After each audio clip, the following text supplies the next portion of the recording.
जय गुरुदेव। सर्वसमर्थ सर्वत्र अस्मरणीय दाता दयाल दीन बंधो कृपा निधान परम पूज्य गुरु जी महाराज, उपस्थित सभी साधक सत्संगी नामदानी, नगर और आसपास के प्रबुद्ध नागरिक, धर्म प्रेमी बच्चियों एवं बच्चियों, गुरु महाराज की दया मेहर से आज मकर संक्रांति के दिन 14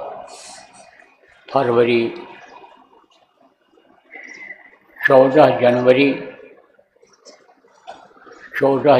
2026 को प्रातःकाल की बेला में बेल पहाड़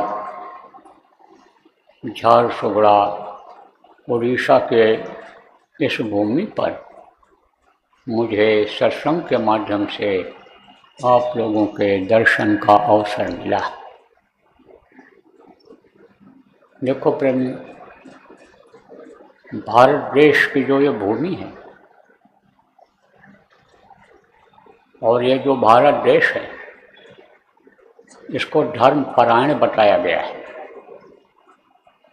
क्योंकि इसी भूमि पर जन्मे हुए लोगों ने धर्म की बेल को आगे बढ़ाया है। आध्यात्म विज्ञान को जब विदेशों में फैलाया, तब आज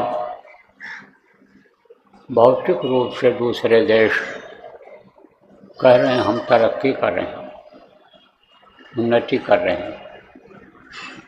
आध्यात्मिक विज्ञान से ही ये सारे विज्ञान निकले हैं। विवेकानंद जी जब विदेश में गए थे और प्रवचन शुरू किया था, तो 0 विषय उनको मिला था प्रवचन पर। 0 पर ये बोलेंगे, क्योंकि ये भारतीय वेशभूषा में गए थे और बिल्कुल जैसे गंवार जैसे लग रहे थे देखने में। थे तो नहीं, वो वेशभूषा उनकी ऐसी थी, लेकिन वो लोग ऐसे ही समझे कि ये क्या बोलेंगे, तो 0 विषय दिया। फिर उन्होंने 0 को इस तरह से हाईलाइट किया कि दुनिया को ये पता चल गया कि 0 से ही गिनती की शुरुआत हुई है। तो जब 0 दिया मेरे भारत में, तो दुनिया को गिनती आई। तो ये धर्मपरायण देश है, यह भारत भूमि है। यहाँ पर संत महात्मा ऋषि मुनियों का जन्म हुआ है। और जब जब समय समय से ये लोग इस धरती पर जन्म लिए, लोगों को समझाए हैं, बताए हैं। ऊपर से जो आदेश हुआ है उसके अनुसार उन्होंने लोगों को समझाया, बताया, गद्य के रूप में, पद्य के रूप में, अपनी अपनी भाषा में लोगों को बताया और समझाया। इसी उड़ीसा में कई ऐसे महात्मा हुए हैं जो भविष्य का संकेत ये करके गए हैं। एनी धेनी पुख नक्षत्र कर्कट राशि अनु किसने बताया? जगन्नाथ दास जी ने, कि जब यह राशि होगी, जब यह समय आएगा, तब इस धरती पर सतयुग का प्रादुर्भाव हो जाएगा। सारी बातें लिख करके गए हैं ये महात्मा। महात्माओं में ही समझाने वाले रहे गोस्वामी जी महाराज, जिन्होंने कहा, बड़े भाग्य मानुष तन पावा, असुर दुर्लभ सदग्रंथन गावा। देवता इस मनुष्य शरीर के लिए तरसते रहते हैं, ये बड़े भाग्य से मिला है। कोटि जन्म जब भटका खाया, तब यह नर तन दुर्लभ पाया। बहुत बार जन्मे और मरे, उसके बाद तब यह मनुष्य शरीर मिला। नरक 84 में चक्कर काटे, कई तरह की योनियों में बंद किए गए। उसके बाद में फिर गाय और बैल की योनि के बाद यह मनुष्य शरीर जो हमको आपको मिला है, ये मिला है। बड़े भाग्य से मिला है। अब इसको समझने की ज़रूरत है। अगर इसको आप नहीं समझोगे तो यह समय आपका जो जीने का है यह निकल जाएगा, क्योंकि यह मृत्युलोक है। यहाँ पर जो पैदा होता है मरता ही है। बलि विक्रम बेण घटिछ गए और पारथ गए जिन भारत थाना, गए दुर्योधन जंग जुरे जिन 64 कोष में छत्र ताना, बलि ऐसे बलवान गए जकरे का खरी 10 कंध लुकाना। और धरा का प्रमाण यही स्वामी, फला सो धरा और बड़ा सो बताना। अब इसका अर्थ समझा देते हैं। वेणु जैसे दानी, बहुत बड़े दानी से चले गए। बलि विक्रम राजा बलि भी आप ये समझो दानी हुए हैं। वेणु दानी चले गए इस दुनिया संसार से। इस संसार से अर्जुन जैसे वीर चले गए। इस संसार से दुर्योधन जैसा राजा, जिसकी 64 कोष में छतरी थी, वहाँ बैठक करता था। इतना बड़ा राजा था, इतना पराक्रमी था, इतना प्रभावशाली धनी मानी था, लेकिन वो भी चला गया। देखो प्रेम, राम जैसे भगवान, कृष्ण जैसे भगवान, जगन्नाथ दास जैसे महात्मा के अन्य लोग जैसे आए इस धरती पर चले गए। तो जो भी मनुष्य शरीर में आता है उसको शरीर छोड़ना पड़ता है। जो पेड़ फलता है वो झड़ता है, जो आग जलती है वो बुझती है।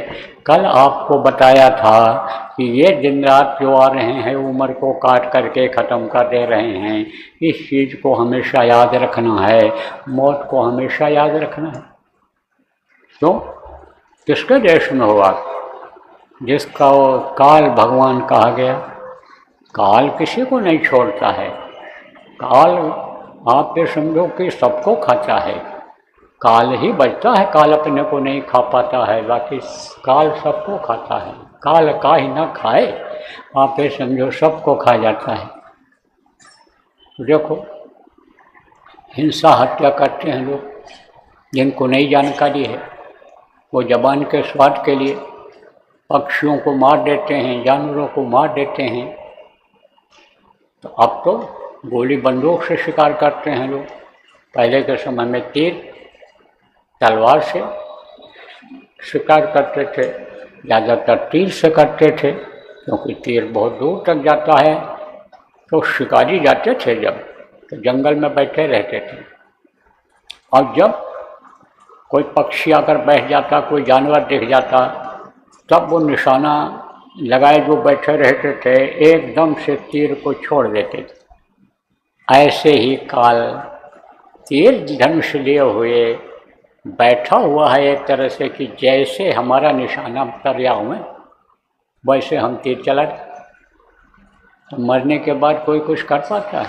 कुछ नहीं कर सकता। जिंदा है तभी कर लेगा।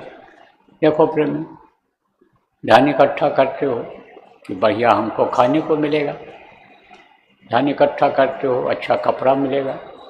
बहुत से लोग ईमान और धर्म को भी बेच देते हैं सुख सुविधा के लिए, कि अच्छा कपड़ा हो जाए, अच्छा मकान हो जाए, इज्जत वाली गाड़ी हो जाए करोड़ 2 करोड़ रुपए की। किसके लिए? शरीर के लिए। खाओगे किसको सुख मिलेगा? जिह्वा को, जो शरीर के अंदर में है। खुशबूदार भोजन खाओगे तो नाक में खुशबू जाएगी, तो नाक को खुराक मिलेगा। आप समझो प्रेमियों। और पहनोगे तो किसको सम्मान मिलेगा? कौन सा क्या चीज़ ढकेगी, गर्मी ठंडी से बचेगी? शरीर बचेगा, और शरीर को सम्मान मिलेगा, इज्जत मिलेगी। अगर अच्छे गाड़ी घोड़ा पर बैठकर किसी के दरवाजे पर जाओगे, किसी के दुकान पर जाओगे, तो सलाम करेगा, साहब कुर्सी पर बैठोगे, कहेगा आप बहुत कीमती गाड़ी पर आए हैं, बड़े आदमी होंगे। इज्जत किसको मिलेगी? शरीर को मिलेगी। लेकिन शरीर की क्या दुर्गति होती है यह आपको याद नहीं होगा। कभी कभी जब किसी मुर्दा को जलाने के लिए जाते होगे, तब देखते होगे कि किस तरह से इसको मोड़ मार करके कपड़े सब सारे निकाल करके नंगे भेज देते हैं, बांध करके, यानी समझो आप किस पर अर्थी पर, और ले जाते हैं, बेरहमी से जलाते हैं। जलाने वाले को डर रहता है उस समय कोई दर्द नहीं आता है। उस समय पर तो जब ये जलता है तो फटता है शरीर, मांस अलग से फैल जाता है, हड्डियाँ अलग से ये जैसे जलता है कोई जिसमें तेल की मात्रा ज़्यादा हो, ऐसी लकड़ी जिसमें तेल की मात्रा ज़्यादा हो जले तो तेल उसमें टपकता है, चूता है। ऐसे हड्डियों में से समझो कि रस गिरता है, चूता है जब हड्डियाँ जलती हैं। कहा ना, हाड़ जले जो लाकड़ी और केश जले जो घास। ये जो बाल हैं ये घास, सूखी घास की तरह से जलते हैं। और आप ये समझो कि उलट पलट करके जलाते हैं, दुर्गति ऐसी करते हैं कि जैसे दुर्गति कोई दुश्मन की भी नहीं करेगा। यही परिवार के लोग बढ़िया घर बनाओ, महल बनाओ, लेकिन मौत के समय उसमें रखते हैं, निकाल बाहर कर देते हैं, निकाल करके। अब आप कहते हो मेरा घर है, मेरा घर है, मेरा घर है। आपका घर अगर हमेशा के लिए होने को होता, जो अपने को दीर्घायु मानते हो कि बहुत दिन जिंदा रहेंगे, अभी तो हमारी जवानी है, बुढ़ापा आएगी तब मरेंगे, लेकिन मौत कब आ जाए, मौत बिक्री पाहुना परे अचानक धाए, कब मेहमान आ जाएं, कब ग्राहक आ जाएं दुकान पर, कब मौत आ जाए, ये पता नहीं रहता है। तो जब मौत आ जाएगी तो घर में कोई रहने देगा? तो याद नहीं रहने देगा। कभी शरीर की क्या दुर्गति होती है जिसके लिए दिन रात लगे रहते हो, तो आपने कभी सोचा किस तरह से इसको मोड़ मोड़ करके इसके लिए कुछ निकाल करके नंगे जो धन तुझको दिया गुरु ने उससे कर कुछ काम करो इससे। जो जिनको नामदान आपको मिल गया है, क्या काम करो, अपना काम करो, ऐसा काम करो कि जो हमेशा आपके साथ, आपका साथ दे। ऐसा धन इकट्ठा करो कि जो यहाँ भी काम आवे और मरने के बाद भी काम आवे। ऐसा धन इकट्ठा करो, और वो धन नाम धन आपको दे दिया गुरु ने। अब इसकी अगर कमाई करोगे, बढ़ाओगे, तब तो यह काम आएगा, नहीं तब नहीं आएगा। जैसे समझो प्रेमियों कि आपके पिताजी ने कोई दुकान आपको खुलवा दिया, उसमें पूंजी लगा दिया, लेकिन अब आप ये कहो कि दुकान में जो सारी पूंजी लग गई है उसमें से हम निकाल करके जमा करें, हमारे पास करोड़ लाख हो जाए, तो कैसे हो सकता है जब तक कमाई नहीं करोगे? पूंजी तो सब लग गई। तो जो गुरु के पास था वो आपको दे दिया। अब अगर वहाँ के लिए धन आपको इकट्ठा करना है तो उसको बढ़ाओ, भजन को बढ़ाओ, सुमिरन को बढ़ाओ। देखो प्रेमी, पहले के समय में बहुत लोग शरीर को तपाते थे, गलाते थे, इसको तकलीफ देते थे, घर छोड़ करके लोग जंगलों में चले जाते थे तपस्या करने के लिए, अष्टांग योग, हठ योग लोग करते थे, कुंडलिनियों को जगाते, प्राणायाम करते थे, लेकिन अब वो समय नहीं रहा। कल आपको बताया था कि युग का असर होता है, उतनी उम्र नहीं है, उतना शरीर में बल नहीं है, ताकत नहीं है, कमज़ोर हो गया शरीर, खान पान खराब हो गया लोगों का, चाल चलन खराब हो गया, मलिन युग आ गया कल युग का। इस समय नहीं हो सकता है। एक कमाता था, 10 खाते थे, अब 10 कमाते हैं तो भी नहीं पूरा पड़ता है, तो घर छोड़कर कोई चला जाएगा तो गृहस्थ धर्म का पालन कैसे कर पाएगा? ये सोचो आप। तो इस समय तो घर में ही करने की ज़रूरत है। बच्चों की देख रेख करो, जानवर पाले हो उसकी देख रेख करो, लेकिन फांसे मत रहो उसे। सेवा समझ करके करो, कर्तव्य समझ करके करो, गृहस्थ का धर्म समझ करके करो, फांसे मत रहो। समय निकाल लो, उसमें से समय निकाल लोगे तो दर्शन प्रभु का मनुष्य शरीर में ही हो जाएगा। किसी भी देवी देवता का दर्शन जब हो जाता है तो वो ताकत मनुष्य शरीर के अंदर में आ जाती है, और उसी शरीर, उसी ताकत से फिर आदमी का काम बनने लगता है, दूसरों का बनाने लगता है। कई 100 वर्ष पहले की बात है, काशी नगरी। काशी कहाँ है? उत्तर प्रदेश में है। अब तो उसको वाराणसी लोग कहने लग गए। वाराणसी अलग है और काशी अलग है, दोनों मिलता हुआ है। नदी के इस पार वाराणसी है, उस पार काशी है, अब भी काशी है। तो वहाँ काशी में एक तुलाधार महात्मा रहते थे। कोई तुलाराम कहता है उनको, कोई तुलाधार कहता है। तो वो क्या करते थे? व्यापार करते थे। कौन सा व्यापार? यही जिसको आप परचून कहते हो, किराना कहते हो, इसकी दुकान उनकी थी, तुलाराम वैश्य की। कोई तुलाधार कहता है, कोई तुलाराम कहता है। तो तुलाराम तुलाधार की और तुलाधार की दुकान थी, उसी पर वो बैठते थे। कोई महात्मा उनको मिल गए, संस्कार उनका अच्छा था। संस्कार जब जगते हैं तो आप पुण्य पुंज बिन मिले ही न संता। पुण्य जब उदय होता है तब संत मिलते हैं। तो पूरे जन्म के रहे और महात्मा मिल गए और उन्होंने यही सुरत शब्द योग की साधना बता दिया, जो हमको आपको प्रेमियों गुरु महाराज ने बताया। गुरु महाराज के जाने के बाद आपको बताया गया, यही बता दिया। और समय निकाल करके करने लग गए, और करने लग गए तो दया हो गई, गुरु की आगे बढ़ने लग गए, ऊपरी लोकों में सैर करने लग गए, ऊपर की शक्तियाँ उनके शरीर में आ गई। लेकिन बाहर से पता नहीं चलता था। महात्मा किसको कहते हैं? दाढ़ी बाल को महात्मा नहीं कहते हैं। जिनकी आत्मा महान हो जाती है। महान किसको कहते हैं? जिसके अंदर ताकत होती है, बड़ा होता है, उसको महान कहते हैं। तो उनकी आत्मा बलवान हो गई, ताकतवर हो गई, महात्मा हो गए। अब उनका जो प्रभाव होता है, भजन का जो प्रभाव होता है, असर होता है, वो झलकता है। किस पर झलकता है? चेहरे मोहरे, अंग पर, स्वभाव पर, बातचीत पर, सब यानी असर डालता है। वो असर डालता है, उसका असर पड़ता है। जैसे किसी पेड़ में फल ज़्यादा लगे हों तो उसकी डाल झुक जाती है, दूर से ही पता चल जाता है कि इस पेड़ में यानी फल लगे हुए हैं, ये ज़्यादा फला हुआ है, ये मालूम हो जाता है, दूर से ही पता चल जाता है। ऐसे ही तो उनका असर काफ़ी फैला और वो लोगों की भलाई भी कर देते थे। लोग उनके पास दुख तकलीफ लेकर के जाते, दया कर देते, फायदा भी हो जाता था। तो लोग उनको महात्मा ही कहते थे, तुलाधार को महात्मा ही कहते थे।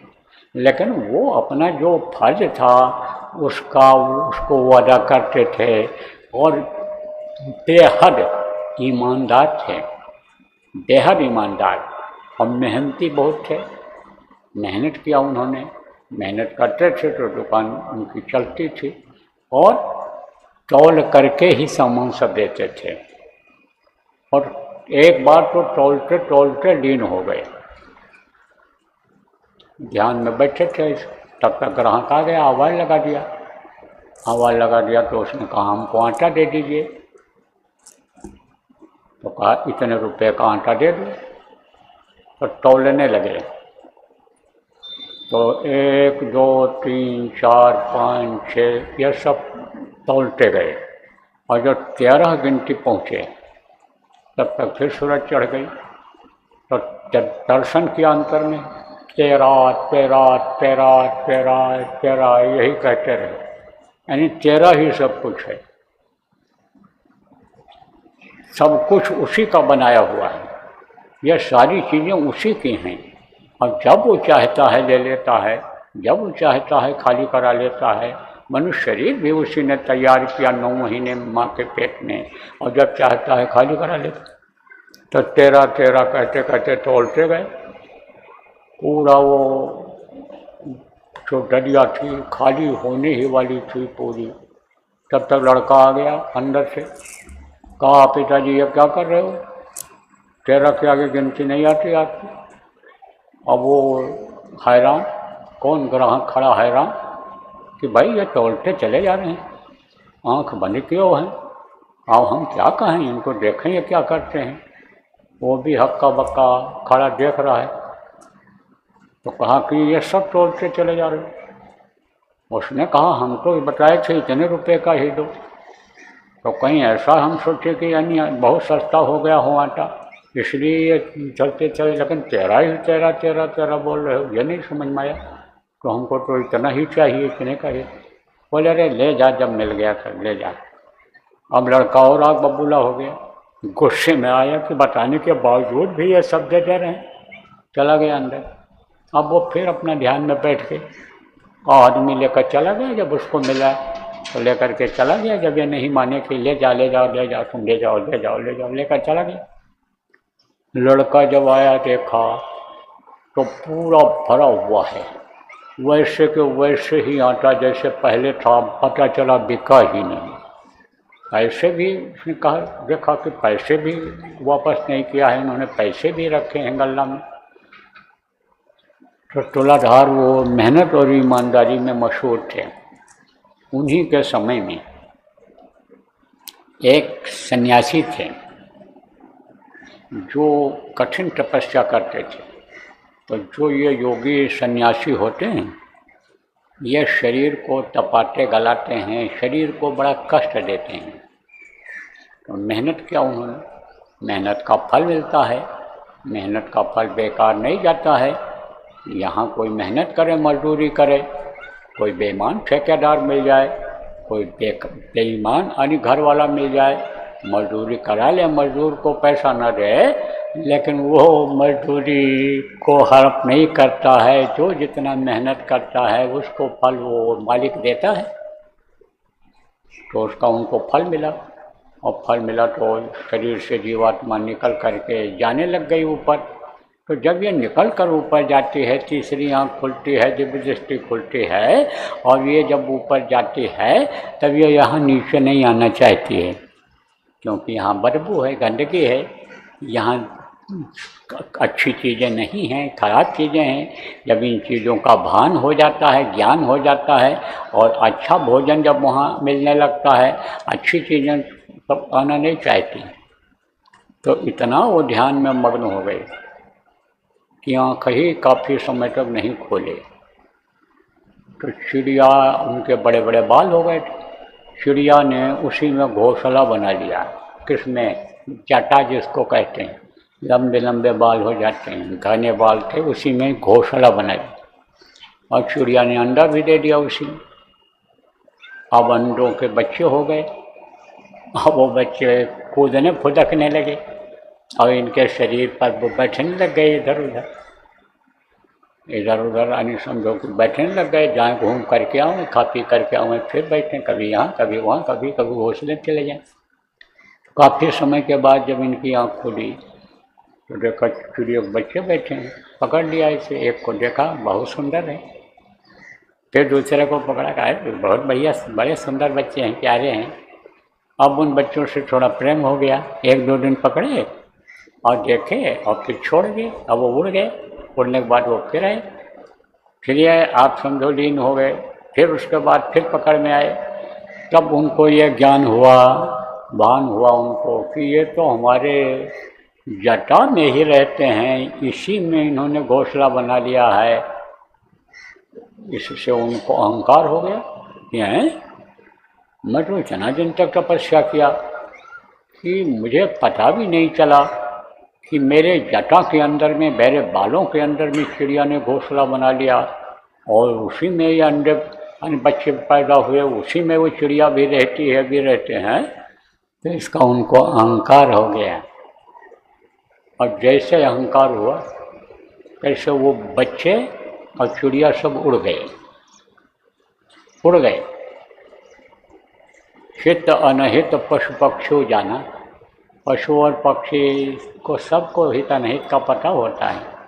देखो आप कुत्ते को आप नज़दीक नहीं आने देते हो, ये गंदा है, लेकिन कुत्ता भी सब जगह नहीं बैठ जाता है, देखता है, सूंघता है, जो जगह उसको अच्छी लगती है वहाँ बैठता है। कभी कभी आपने देखा होगा कि कुत्ते पूंछ से ऐसे जगह को साफ करते हैं जहाँ गंदी जगह रहती है, थके हुए रहते हैं, बैठना जरूरी होता है, और तब वो बैठते हैं। तो इनको मालूम रहता है। तो देखा कि ऋषि हैं और ये साधना करते हैं, उसका असर भी हमारे ऊपर आएगा, कुछ दया दुआ मिलेगी। तो वहाँ पर उन्होंने घोंसला बना लिया था। लेकिन कहा भाई ये तो अहंकारी हो गया, करा कराया सब गया, जब आया अहंकार, और अहंकार आया तो घमंड हो गया। अहंकार जहाँ रहता है तहाँ विनाश करता है, कहाँ दया नहीं रहती है जहाँ अहंकार होता है। दया रूपी धर्म चला जाता है जहाँ अहंकार होता है। तो पक्षियाँ सब उड़ गईं, सब बच्चे छोटे छोटे थे उड़ गए। अब महात्मा जी ने देखा वो नहीं आ रहे हैं, तो कई बार उन्होंने देखा, रखा ऐसे जैसे बच्चे रखते हैं, खेलते हैं पक्षियों से, उनसे तो प्यार हो गया था, प्रेम हो गया था। उनके लिए इनको बड़ी तकलीफ हुई, मोह बढ़ा इनका उनके प्रति, और वो आए नहीं थे। तब ये उदास रहने लगे, सोचने लग गए आखिर क्यों नहीं आए, क्यों नहीं आए, जब हमारे साथ ही रहते थे, पास में ही रहते थे, हमारे घोंसले में ही रहते थे, अमीन जो सिर में बना रखे थे, तो आए क्यों। उदास रहने लगे। तो लोग उनके पास आते जाते थे। तो गया एक आदमी बैठा था, कहा महाराज इस बीच में तो आप उदास से दिख रहे हो, और आज आप ज़्यादा उदास हो, आखिर बात क्या है। तो तपस्वी ने सारी बात बताई कि ऐसा ऐसा था, और अब वो चिड़िया और चिड़िया बच्चे नहीं आ रहे हैं, इसलिए मैं बहुत परेशान हूँ। तब उसने कहा महाराज क्यों नहीं आ रहे हैं, ये और आपकी जो ये उदासी है यह ख़त्म हो जाए, फिर आने लग जाएं, उसका उपाय जानने के लिए आप चले जाओ काशी। और वहाँ तुलाधार महात्मा रहते हैं, वो आपकी समस्या को सुलझा देंगे, आप उनके पास चले जाओ। तो गए, पता लगाने लगे, भाई तुलाधार महात्मा कोई रहते हैं। तो जो जानते थे कुछ लोग वो बताए, यहाँ वो चले जाओ, वहाँ रहते हैं, वहाँ उनकी दुकान है, वहीं चले जाओ, आगे और पूछ लेना। आगे गए, पूछे तो बताया उसने कि हाँ वो दुकान पर वहाँ बैठे होंगे, चले जाओ आप। तो जब वहाँ पहुँचे तो तुलाधार वहीं अपने बैठे हुए थे दुकान। तुलाधार से ही कहा मुझे तुलाधार महात्मा से मिलना है। तो बोले कि बताइए, सेवा बताइए। तो जब देखा कि महात्मा के वेशभूषा में भी नहीं है, कपड़ा भी महात्माओं जैसा नहीं पहने हैं, गृहस्थ जैसा पहने हैं, और ये सामान बेच रहे हैं, व्यापार कर रहे हैं, यह महात्मा कैसे हो सकते हैं, महात्मा कैसे हो सकते हैं। महात्माओं को पहचानना प्रेमियों आसान होता है। यहाँ तक कि महात्मा ने ही कह दिया कि जो कोई कहा संत हम कीन्हा, स्वामी हाथ कान धर दीन्हा। किसी ने कहा कि बाहर से पहचान करके, हमने दाढ़ी वाल देख करके और कपड़ा देख करके पहचान लिया कि यह महात्मा है, तो हम उनकी बात को सुनना नहीं चाहे। महान आत्मा तो अंदर से बनती है, क्योंकि आत्मा इन आँखों से दिखाई नहीं पड़ती है। आत्मा इस शरीर को चलाती है, वो ताकतवर महान पावरफुल तभी होती है कि जब उस प्रभु के स्थान तक पहुँचती है। जैसे बर्फ़ के ऊपर हाथ रख दो तभी तो ठंडा होगा, दूर से क्या ठंडा होगा, भले कोई कहे ठंडा है ठंडा है ठंडा है, लेकिन कहाँ ठंडा होगा ऐसे। तो देखे तो उनको विश्वास नहीं हुआ। फिर उन्होंने कहा कि भाई हमको आपसे नहीं मिलना है, हमको महात्मा तुलाधार से मिलना है। तब उन्होंने कहा मुझे ही तुलाधार वैश्य कहते हैं, जिनको आप खोज रहे हो, जिस काम के लिए आप आए हो, उस काम को मैं ही हल कर सकता हूँ, मुझे ही तुलाधार महात्मा कहते हैं। तब उनको वो आश्चर्य किए कि किस काम के लिए मैं आया हूँ, इनको क्या पता है। बोले महाराज अब आप बताओ, आप तुलाधार महात्मा अगर आप हैं तो अब आप बताइए कि मैं किस प्रयोजन से आया हूँ, किस लिए आया हूँ, ताकि हमको विश्वास हो। तब उन्होंने कहा कि आप जिन चिड़ियों के बारे में जानकारी करने के लिए आए हैं, वो मैं ही हूँ, मुझे ही यानी कहते हैं तुलाधार वैश्य, मैं ही हूँ। बताओ अब आप साफ साफ अपनी बात बताओ, किस लिए आए हो आप बताओ। तब उन्होंने सारी बात बताई। कहा वो अब चिड़िया नहीं आ रही हैं, चिड़िया के बच्चे नहीं आ रहे हैं, मैं परेशान हूँ महाराज, उनसे मिलना चाहता हूँ, वो मेरे पास आवें। तब बोले अच्छा चलो चिड़िया बच्चों चलो चल पड़ो आ जाओ। अब वो फिर आ गए। कौन? वही चिड़िया और वही बच्चे उनके ऊपर आए बैठ गए, वो रुकने लगे। तब वो चरणों पर गिर पड़े।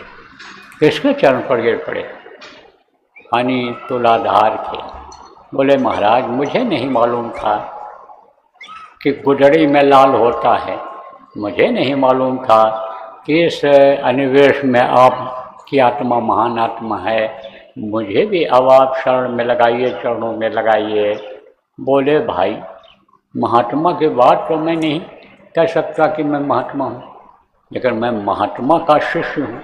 हमारे गुरु महाराज ने ये बताया था, कहा था तुम बच्चा गृहस्थ आश्रम में ही रहना और जो काम आप करते हो वही काम करना, दुकान का काम करना।